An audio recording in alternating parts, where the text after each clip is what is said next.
Well, good afternoon. I'm just going to record a little segment here. I know it's been a little while. I've been a little occupied. But very interesting. Came across a podcast, Jordan Peterson podcast of all things, with Dr. Ian McGilchrist. Ian McGilchrist. Very well known in his field. Really kind of fits into the stuff that I talk about, right? The nature of consciousness, psychology. Really well worth watching. It's Jordan Peterson podcast 278. You can, if you're interested, you can even ignore pretty much anything that Jordan Peterson says, and you can just listen to Dr. McGilchrist. What I found really interesting, and I'm going to try to go from start to finish, just some of the topics mentioned, and I'm going to add some of my own insights as we go. So they're discussing how we see the world around us, how we contextualize, how we understand, how we organize, how we de-abstract, right? How we find order in chaos. How do we categorize what matters and what is salient to us? We've discussed this before, right? So he talks about the left and right hand brain. I forgot to get the actual title of his book.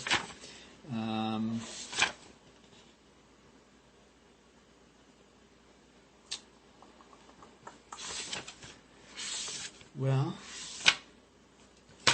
I guess I should probably find... All right, my apologies. So the book mainly they were discussing, I believe this is his most recent book.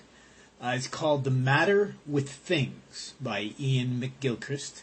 In 2 volumes. Volume 1 is The Ways to Truth, and Volume 2 is What Then Is True. Why I'm familiar with Dr. McGilchrist. The Master and His Emissary was a book that he wrote a long time ago, 2009.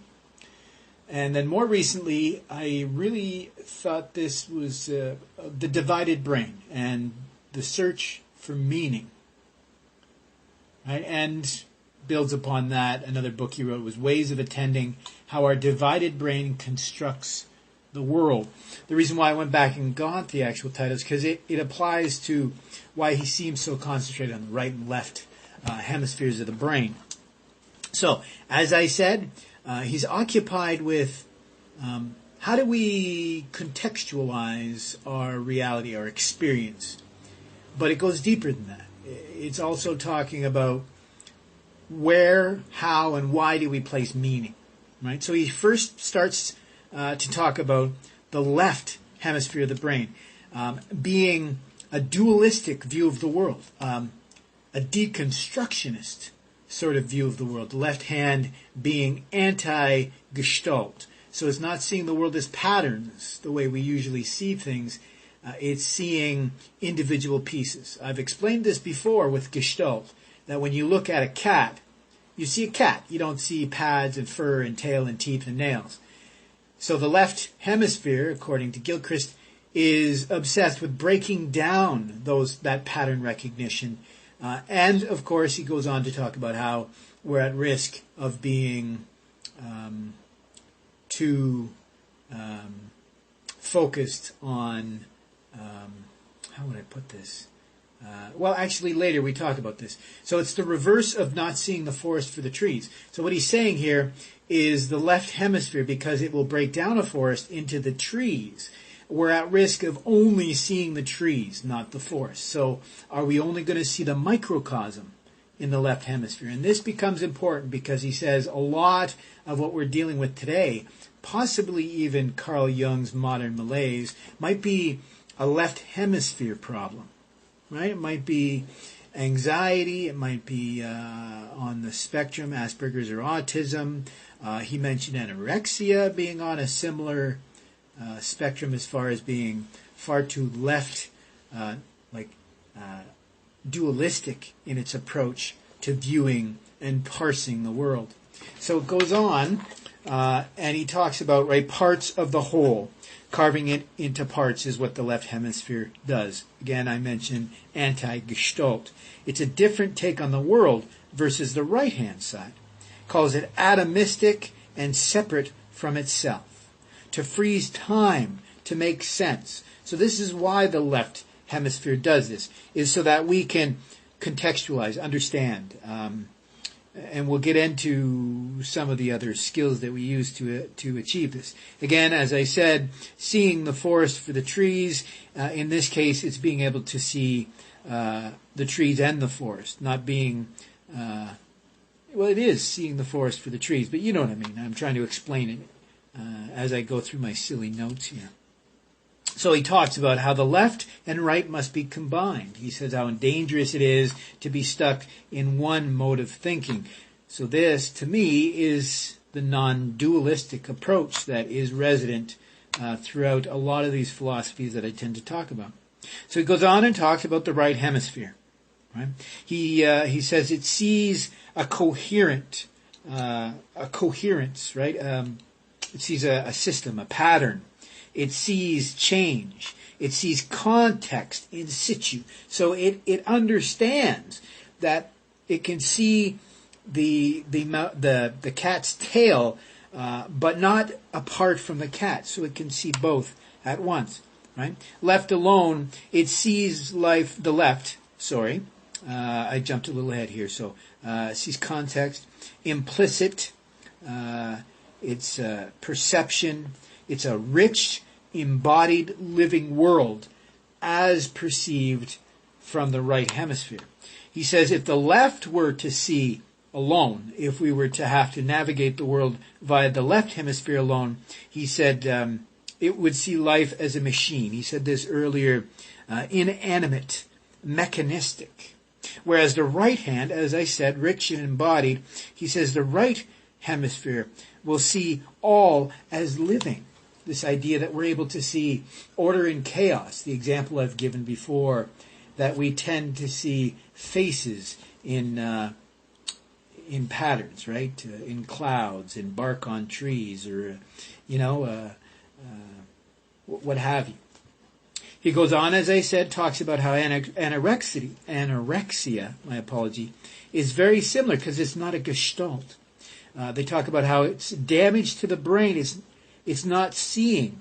It's not balancing this left and right aspect, right? So when it looks at the body, it only sees the flaws. It doesn't see the gestalt, right?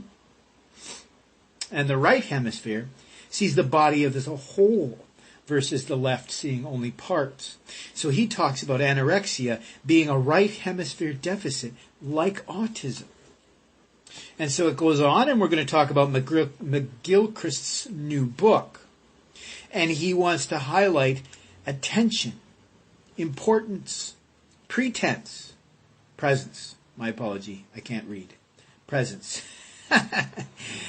Perception, judgment, emotional intelligence, social intelligence, cognitive intelligence, essentially intelligent quotient, the IQ, but creativity. I love that he made sure to highlight that. Maybe even better that it's listed last. He says the left is inferior to the right. Right, because the right, as we've explained, the right can see patterns and parts, whereas the left is only able to see parts. So he goes on and talks about these neurological issues of anorexia, of autism, some of these other, I would argue, it could be ADHD. He mentions obsessive compulsive disorder. So a lot of these neurological issues could be damage to the right or a disconnect to the right hemisphere. Or, as they mentioned, could be an over valuation of the left hemisphere's preference or opinion. So he goes on and we talk about science, reason, intuition, imagination. I've talked about this a number of times, how when you're looking at what is logic, what is reason, what is wisdom, it has to do with the parsing of data, which requires your memory and your imagination and your cognition. So all of this is very important. But they go one step deeper.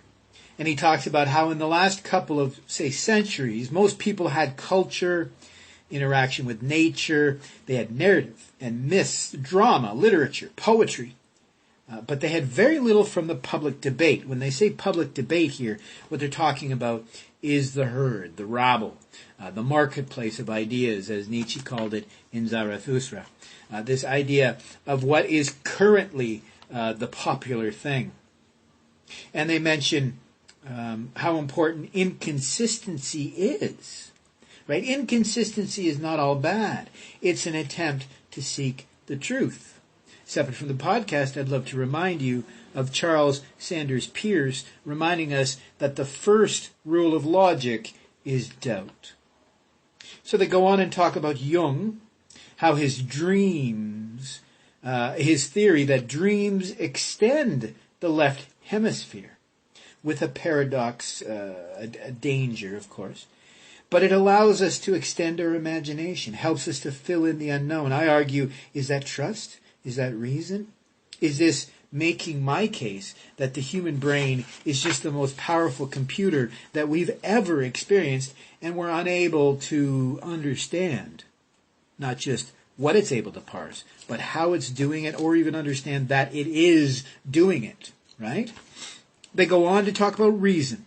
Reason composed of two main components, logic and what we bring together, which is logic, experience, context, the wisdom, the insight. So the process of logic and our experience, our understanding, and our intention, our ethos, our telos, what guides us, what matters to us, all of this informs.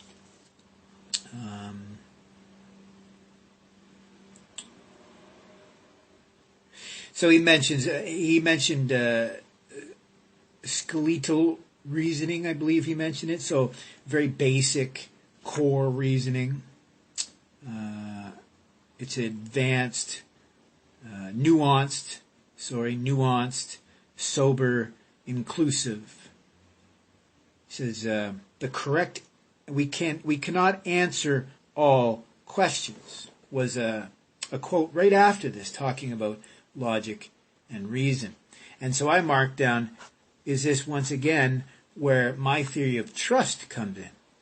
That the thing that's really missing is not reason or logic or even blind faith, but it's trust. Trust in either the system, trust in either yourself, trust in, you name it. Right? So we'll go on. And he says this can lead to abstract thinking. It can lead to falsehoods or as much. It can lead to falsehoods as much as insights. Right? That's where I mentioned in my notes about the first rule of logic being doubt. He mentions OCD and also shares with the anorexia. I would also argue maybe with a number of these other clusters like possibly ADHD, Asperger's, dyslexia, ASD, right? Left side issues. They mention explicit context, or I mention forced meaning. When they're talking about this idea of explicit context, they seem to have missed this idea that meaning being placed arbitrarily, that allows us to place it. And that's where this weirdness gets. If you look at, say, some issues, they can misapply this sort of synchronicity or explicit context. That's this fear of leading to falsehoods. But again, first rule of logic is doubt, as long as you're taking care of yourself in other areas. So Jordan Peterson goes on and mentions that he knew a philosopher with OCD who mentioned when he was studying phenomenology, it helped with his OCD. The reasons behind it were terribly flawed, I think, but we could pull on that string a little further. Phenomenology, or was it because he found it interesting? I argue it's likely the mindfulness. We've proven this with education, that if you find something really interesting, you're passionate about it, then you tend to be much more focused, which is the focus of Dr. McGilchrist's thesis here is the most important thing is awareness, it's presence, it's focus, right? Because he goes on from here and he talks about loss of consequence, right? He calls it focal dysphoria, right? So he thinks that, as Carl Jung said, the majority of evil in this world can be traced to most people walking around completely unconscious. Dr. McGilchrist goes one step further and says, when we become this apathetic herd that Nietzsche and Jung warned us of, when we have lost consequence, meaning we don't see meaning anywhere, pardon my puns, too much James Joyce lately, when we lose consequence in our life, meaning when we no longer care about anything, when we become apathetic, we develop something called focal dysphoria, where we're unable to focus, we're unable to find what is salient, because nothing seems to matter.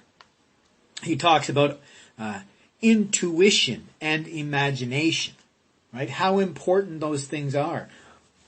If we experience something new and different, what's the word I'm looking for here?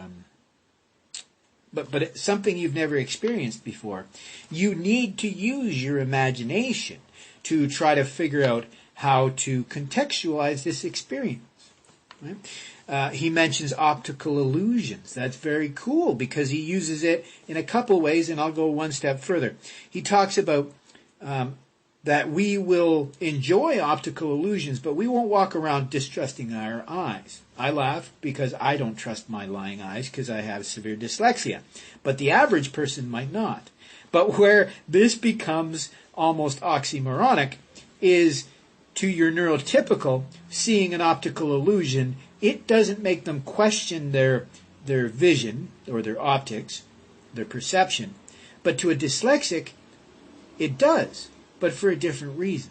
Because when everyone else is looking at an optical illusion, I'm seeing both. If you look at Rubens' vase, or there's other examples, but white space, to the dyslexic, doesn't jump out as much as it does to the neurotypical. When I look at Rubens' vase, I see the vases and the faces at once, and of course by choice that I can switch between. So for us as a dyslexic, it shows us how absolutely dysphoric we are from perception, reality, and what would be normal perception for us versus neurotypical perception. What we're told is normal perception. Right? But he says, we never distrust our eyes, yet we often distrust our intuition.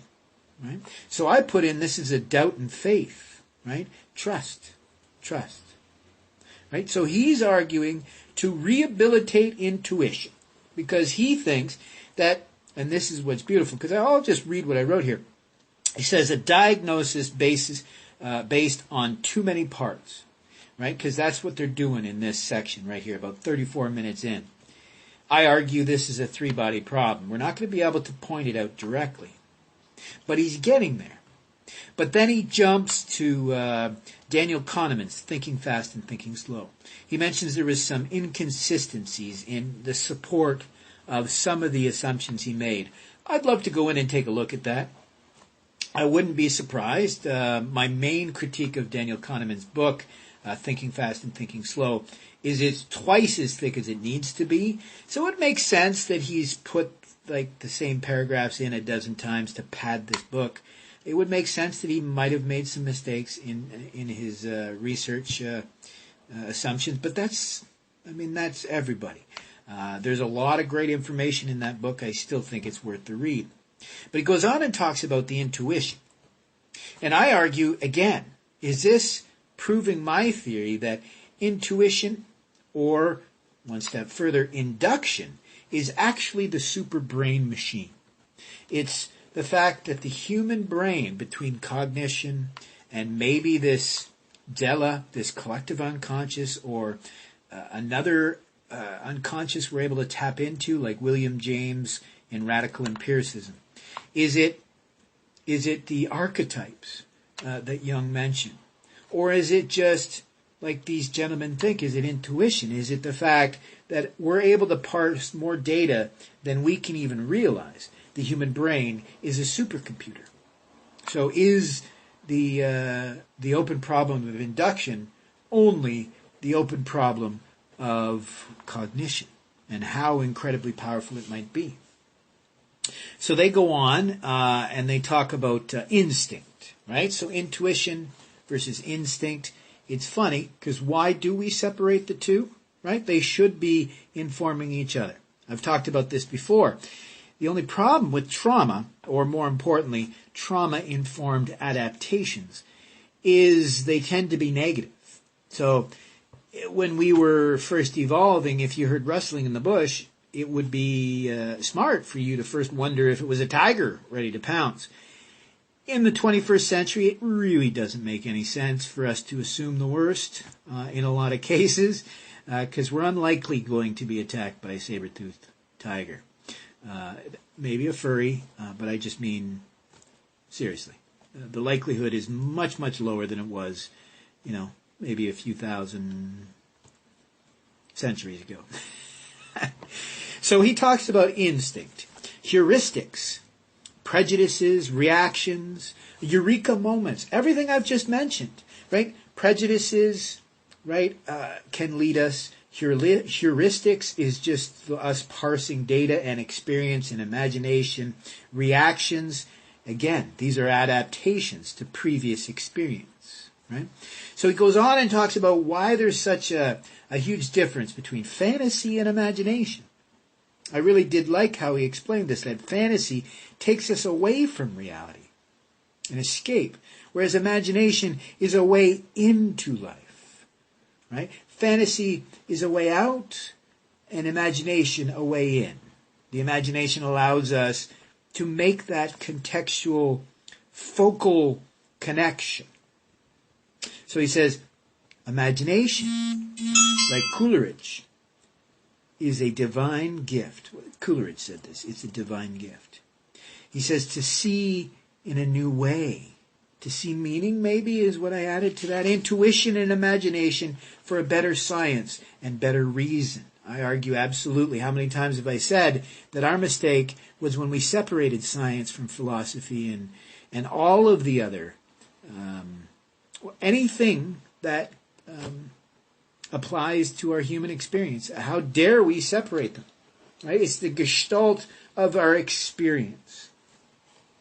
So he says there's not enough science and reason, too much dogma. Funny, very apropos and timely, is it not?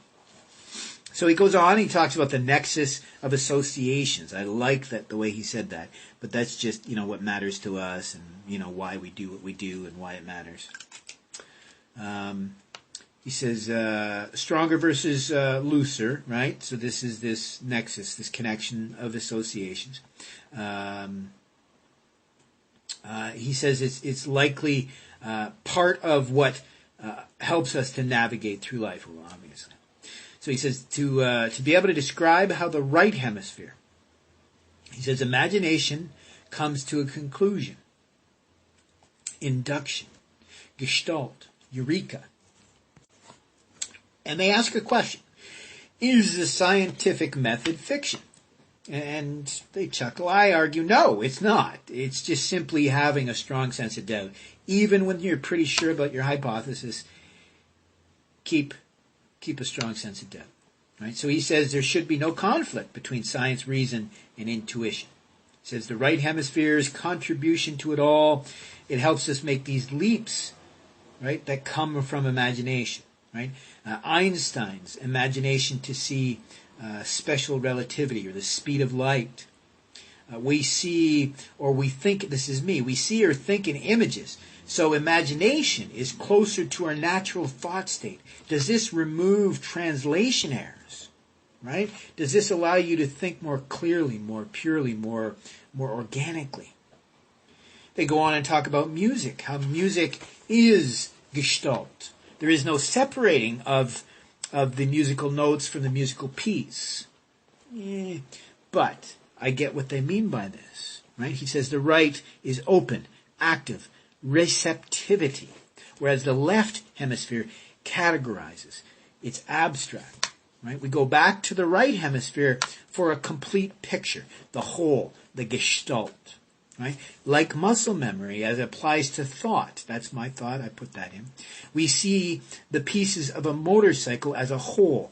I use the example of a cat. They use the idea of a motorcycle.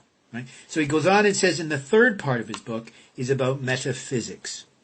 One of my favorite subjects. He says the first 3 chapters talk about two elements mainly. Opposites, conjunctions. Right? He says that Jung knew that we think in linear patterns, right? Circular patterns maybe is my question, right? Lines. I laugh because I was watching a gentleman who uses a fude brush, fude pen, to sketch. I use it to draw.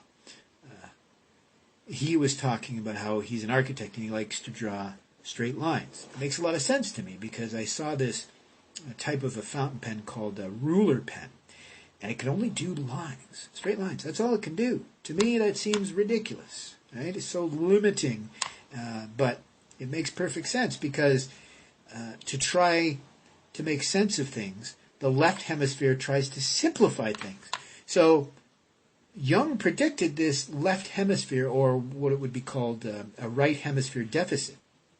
The modern malaise is a right hemispherical deficit because we're only seeing pieces of the pattern, and without stepping back and seeing the complete picture, we're completely lost. Right? That's that focal dysphoria.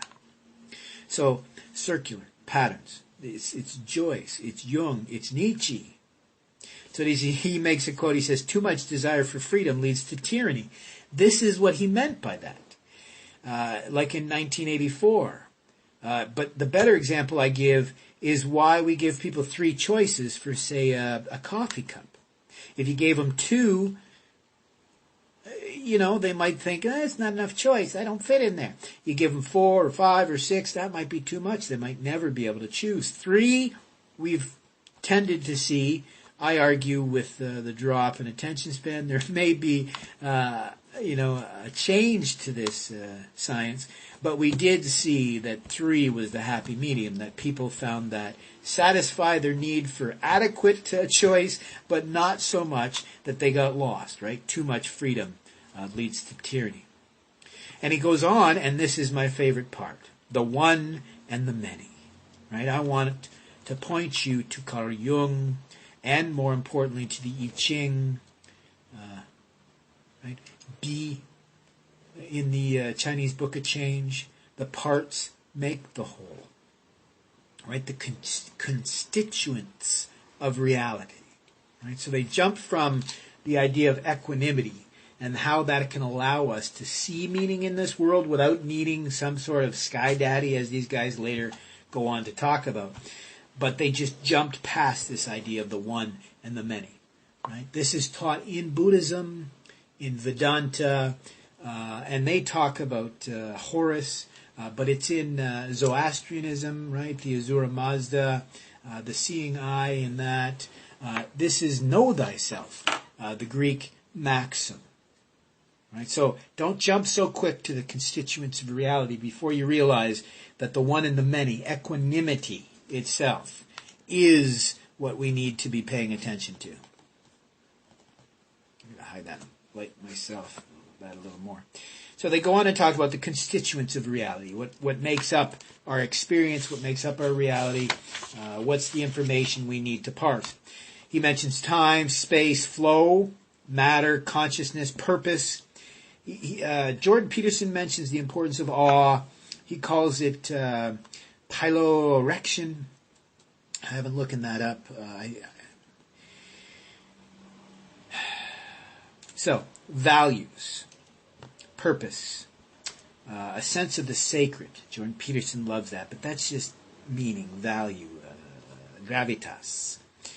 He says, not invented, we discover. So this is this belief that, like Jung said, again, he's plagiarizing Jung a lot without giving him credit. Jung said that this need for ritual and ceremony is natural to us. right? Not necessarily religion. This is why it's weird that Jordan Peterson seems so obsessed with the religion itself, when, as I said, even in this discussion, there's an agreement that there is no need for theism in any way. It's just a need for the awe that he mentions. That's it. Full stop. Right?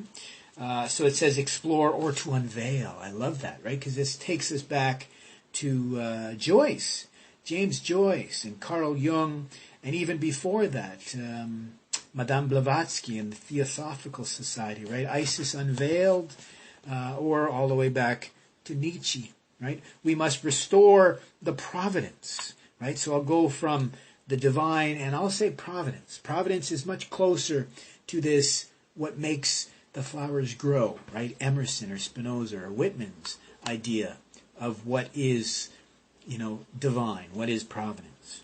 He mentions, of course, Dawkins, right? Reduces the religious enterprise to trying to just, say, what is it?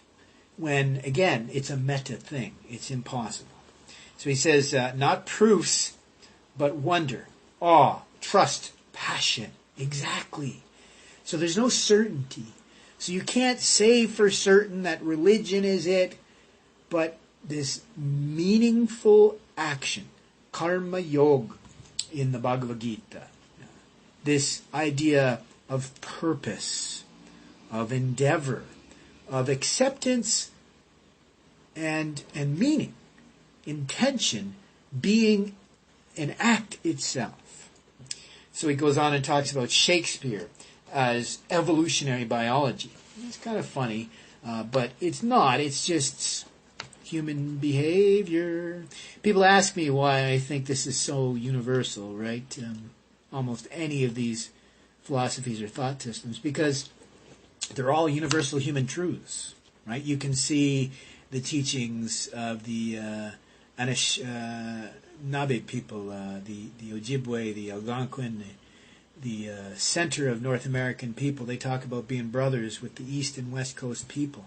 And they have the same archetypes as just about every other civilization on the planet.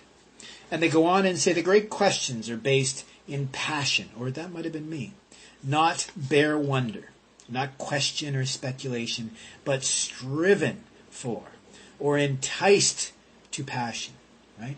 Awe. I love this. An author was talking about picking the subject for your book and making sure it's the right subject. And he talks about how, it should be a book that you have to write. Not that you want to write or should write or could write or can write, but something that you have to get out of you. You have to write this. You must. That's something that has meaning, as it were. Right? And he goes on. Let's see here. And JP, as an aside, I believe, he mentions evolutionary biology. He feels that Wagner's, I can't remember which one, Die Meister, I can't remember which, but if you're listening to the podcast, one of Wagner's operas, supposedly, was his idea as the best explanation of evolutionary biology. Then they go on and talk about the collapse of the waveform. If you're not familiar with that, that's this idea that, right, something can be both a wave and a particle at the exact same time. But it's both until it's observed. I've mentioned this before. I call it the superposition. That's what we need to be in. And they didn't get into that. They didn't explain this idea. The collapse of the waveform is to teach us the tetralemma, the cetoscoti, the Schrodinger's cat. Okay? It's not that he's dead or alive. It's the fact that the cat is both. The lesson is so simple, so profound, yet so easily misconveyed and misconstrued. So you put the box and the cat and the poison together, and without knowing what's going on inside, they are both dead and alive all at the same time. This is this great sense of doubt all at once. Right? This great superposition. We just have to be able to keep that in mind. All right, so what's here? What's next? Collapse of the waveform. So he says the right, present, the contextual, reality, meaning. We break it down, right? So it's up to us. So again, this is just getting to the idea of, because the collapse of the waveform requires an observer, this is the idea that contextual reality requires the observer as well. Very similar to the Kyoto school, this Basho that I've mentioned, that presence is what's required for actual living, right? So he says subdue reality, right? To categorize it, to place meaning, right? We need for context, a need for context, right?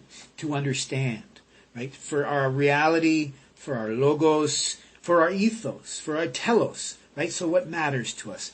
What, where we're going and why, everything about us. So they talk about this Jacob's ladder with reference to William Blake, the poet, how he wrote it as a spiral ladder. I really love that because it reminds me of St. John of the Cross and his Dark Night of the Soul, right? And as Hemingway said, it is only honorable to be greater than your previous self. But this idea that the Dark Night of the Soul is a constant thing that we... What's the word I used?